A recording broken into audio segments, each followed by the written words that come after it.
Ashwini Kumar Charangu, in charge political feedback department, Bharatiya Janata party Jammu और कश्मीर। हाल ही में कोई 2 दिन पहले OIC, organization of Islamic countries के द्वारा जो एक कश्मीर पे स्टेटमेंट आया है, सबसे पहले तो हम उस स्टेटमेंट की भर्त्सना करते हैं और ये मानते हैं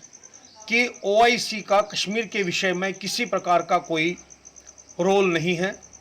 और उनका कोई लोकस भी नहीं है इस मामले में। भारत सरकार और भारत राष्ट्र किसी भी सूरत में किसी भी एक्सटर्नल फोर्स के द्वारा कोई इंटरवीन करने की जम्मू कश्मीर के मामले में कोई भी कोशिश होगी उसको सिरे से खारिज करते हैं। हम ये उन सबको बताना चाहते हैं कि वो यूनाइटेड अरब इमारात्स के उस स्टैंड को जो उन्होंने एब्रोगेशन ऑफ आर्टिकल 370 और 35A के बाद लिया था, उससे सबक सीखें, जिसमें उन्होंने ये कहा था कि कश्मीर के विषय में जो भारत के पार्लियामेंट ने 5-6 अगस्त 2019 को फैसला लिया है वो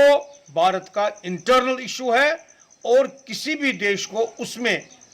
किसी प्रकार की इंटरवेंशन की कोई ज़रूरत नहीं है। OIC में जो कोई मेंबर जैसे पाकिस्तान वगैरह ये सोच रहे हैं कि वो OIC प्लेटफॉर्म का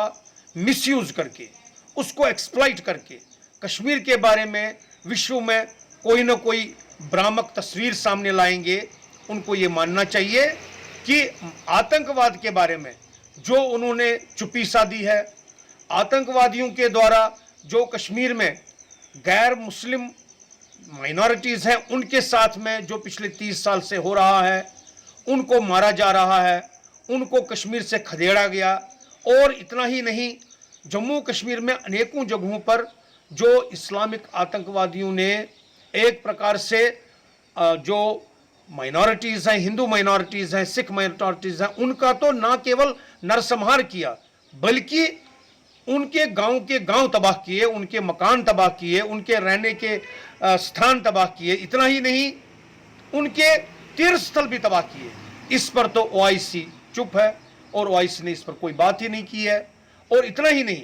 मानवाधिकारों से संबंधित सबसे बड़ा प्रश्न जो OIC ने आज तक नहीं लिया है कि कश्मीर से कश्मीरी पंडितों को जो निकाला गया उनको कश्मीर में फिर से कैसे पुनर्स्थापित करें, इन विषयों पर तो कभी OIC ने बात नहीं की है। इसलिए हम सब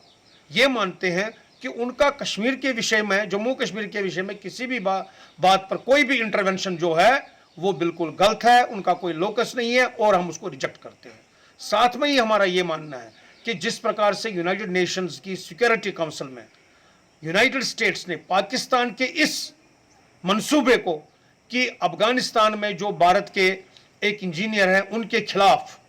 वहाँ पर वासुदेव उनका नाम है, उनके खिलाफ सैंक्शंस लगे, उनके खिलाफ टेररिज्म का मामला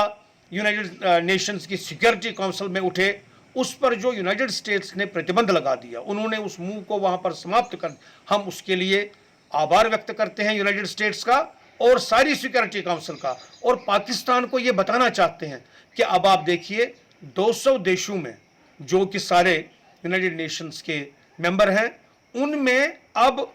आर्टिकल 370 के एब्रोगेशन के बाद में कैसी स्थिति का निर्माण हुआ है और भारत का डिप्लोमेटिक लेवल पे, पॉलिटिकल लेवल पे, इंटरनेशनल अफेयर्स के बारे में जो इस समय की पोजीशन है वो काफ़ी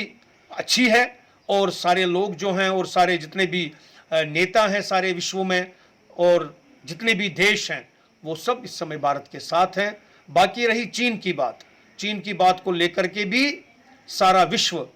इस समय मॉरली और पॉलिटिकली और डिप्लोमेटिकली भारत के साथ हैं और हम उन सब का भी धन्यवाद करते हैं। और हमारा ये मानना है कि चीन और भारत के बीच में जो सारा हो रहा है वो बेसिकली चाइना ऑक्यूपाइड लद्दाख का जो सारा क्षेत्र है, जिसको हम यही कहना चाहेंगे कि चाइना ऑक्यूपाइड लद्दाख, जो ये सारे इलाके हैं, जब तक वो चाइना के इलीगल कब्जे में हैं तब तक ये बात जो है